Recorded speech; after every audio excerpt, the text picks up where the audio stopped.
Thank you for listening to this podcast from TRE, Talk Radio Europe, your voice in Spain and around the world.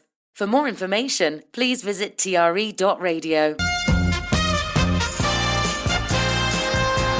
Morning, Mark. How are you? I'm doing good. How are you? Very good. I play some Irish music for you there just to make you feel at home. Cranberries. Right. Okay. How was your weekend? It was jam-packed. Yeah. There was just so much sport going on, but it's always a pleasure. Absolutely. Right then, let's start with Formula One. And it's quite early in the weekend as well, wasn't it? Of course, with the time difference. So what's been going on? I mean, it was just we've had the Las Vegas race now, I think 3 times. I think the first time was in 2023. It's always usually quite. I don't know if it's exciting, but it always is very dramatic because you have, low grip, high pressure. The walls aren't very far apart from each other, so it's always really exciting because you just never know what's going to happen in the first few laps.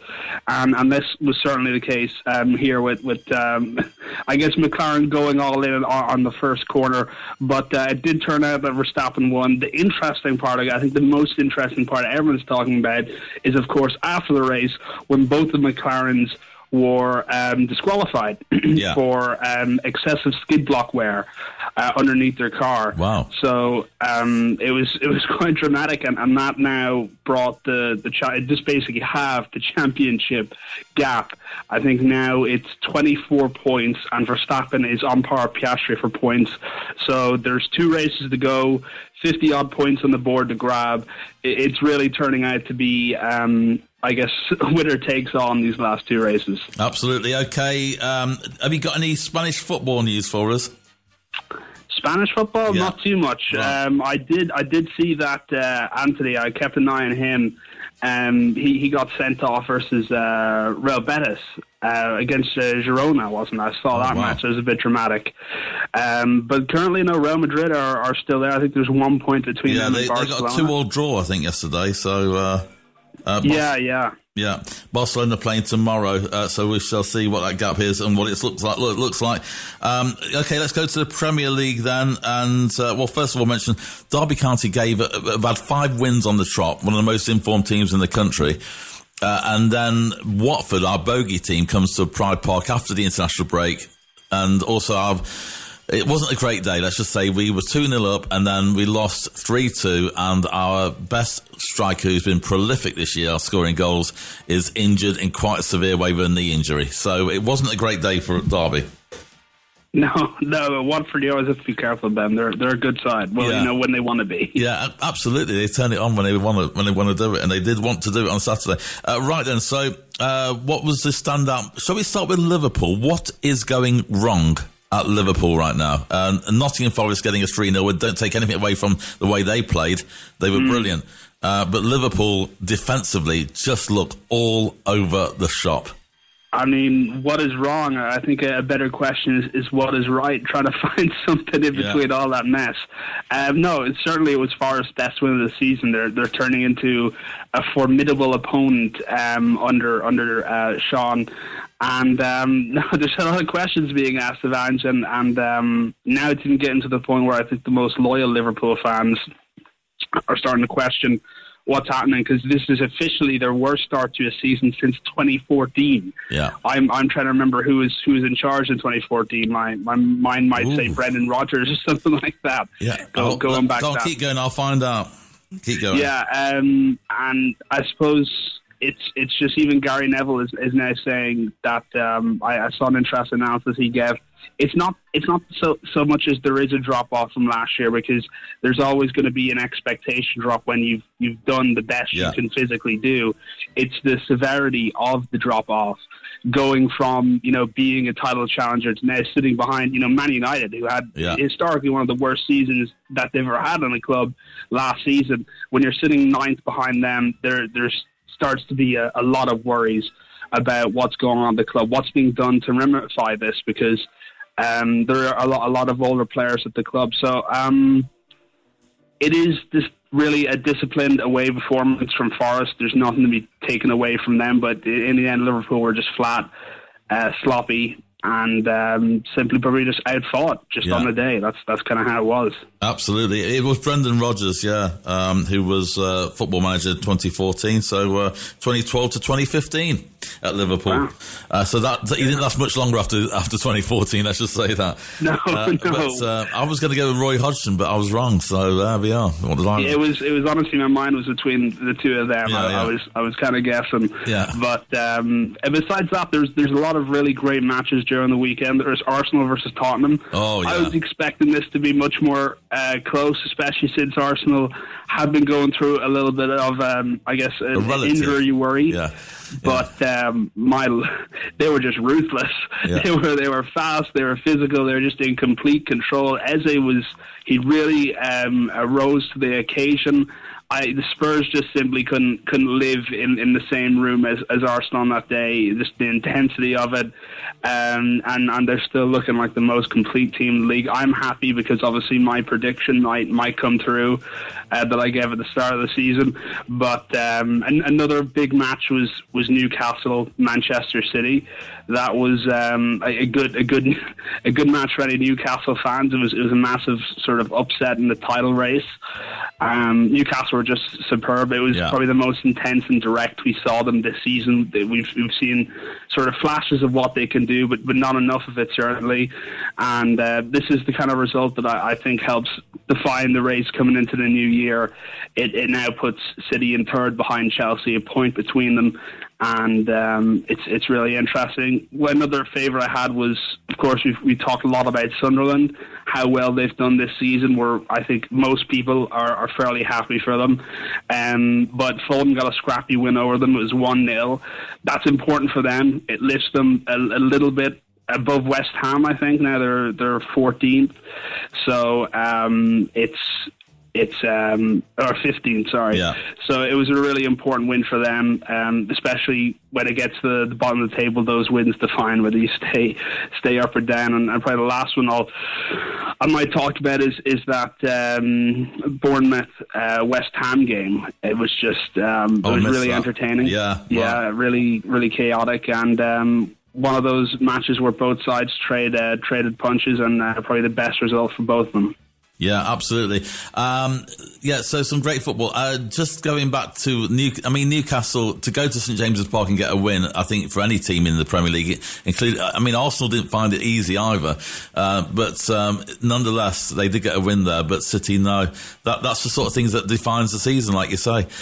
So we shall see how it all pans out. And I noticed also, I don't know if you've seen this, but there's been a bit of controversy over the fact that there's only one Boxing Day fixture this year. Yes. So I have heard of that, and I was similarly upset myself because Christmas is one of those times where whether you're in school, you're working, wherever you are, you're able to sit at home and enjoy the sports. And I'm a bit sad that we don't get to enjoy as much as we have in previous years. Yeah. I have to hope the Premier League CEO Richard Masters has some grand plan in mind for why this makes sense. Well, I suppose it falls on a Friday, doesn't it? So then you've got a Saturday full fixtures, I think. So I think maybe the thinking is it's just too close. Maybe, I don't know. Maybe. But they've still got the same amount of fixtures in, haven't they? So anyway, sorry, Mark. Letting the players spend more time with their families as well was another thought I had. But probably a better fix for that is to decrease the amount of European competitions that they're creating in international football, because I am really worried about 2026 with just how much football there is. As a fan, I should be happy, but as just a person, I'm genuinely worried about some of the players' health, because it's going to look very tough when players are playing in Europe, especially those top clubs, top 6-7 clubs, where you've got players playing nearly 60, maybe 70 matches a year now with the World Cup coming into play. Yeah, it's really going to be worrying. Right, let's talk darts and Luke Littler. Yeah. We talked about them last week as well. Yeah. That was a really grand slam of darts win that they had over Humphreys. This week it's different. It's the Players' Championship title. It's his first title.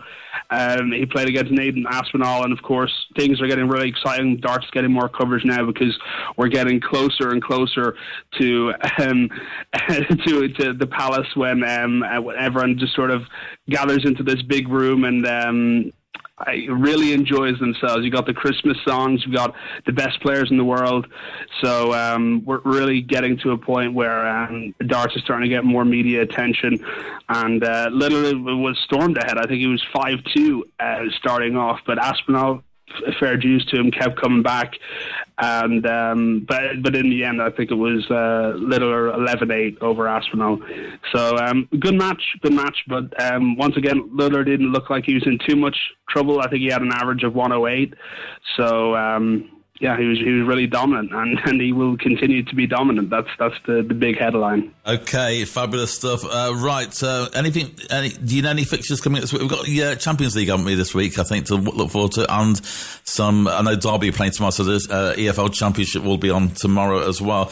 And of course, we've got Man United tonight. Yeah, they're playing Everton, so I really hope we can win, but Everton are such a tricky side. They've proven that time and time again. Of course, we have the Champions League, a load of matches on tomorrow. Chelsea versus Barcelona is one I'll be tuning into. Yeah, absolutely. And trying to also double screen the Man City Leverkusen match. Trying to watch two at the same time. For any Premier League fans, you've also got Newcastle and Marseille, which will be a tough test for Newcastle, especially going away. France isn't an easy country to play in. And then I guess the big matches in the Champions League this week would be Arsenal and Bayern Munich on Wednesday. That's the match I'm going to be looking at that because that is arguably the two top teams in Europe right now. And Vincent Kompany has just been doing wonderful things with that Bayern team that no one really expected them to do, going from being relegated with Burnley to now being, the favourites to win the Champions League. That's really something. Fabulous. Okay, you would love a 3 points tonight, wouldn't you? Just to rub it a bit more into Liverpool, I think, as well. That's got to be part of it, no? I was saying it last week. I have a lot to thank Liverpool for because, of course, two Liverpool players featured versus Ireland and versus Hungary. Yeah, exactly. So Liverpool have given me a lot of joy and I'm very sorry, but they've just given me a lot of joy this season. Yeah. You could probably hear the smile. Yeah, absolutely. We must also mention the Scottish match maybe from last week. I mean, did you see that? The Scotland match. Yeah. It's just unbelievable and one of the greatest matches I've seen Scotland ever play. And the beauty of football, to me, that was...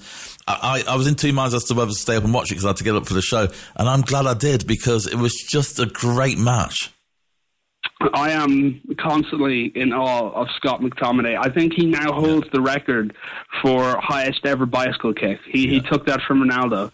And it was beautiful. That was really something else. They just kept piling it on, and you love to see it in the last 10 minutes of the game. Yeah, it was so exciting. One of the matches where you will say in a couple of years where you were when you watched it. Absolutely brilliant. And even as an England fan, I was rooting for Scotland. So fabulous. Anyway, Mark, have a fantastic week, mate. We'll speak to you next week.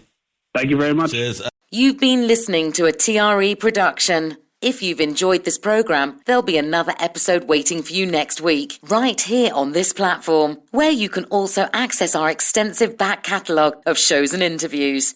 For more information on our live programming, social media channels and apps, and how to contact Talk Radio Europe, please visit TRE.radio.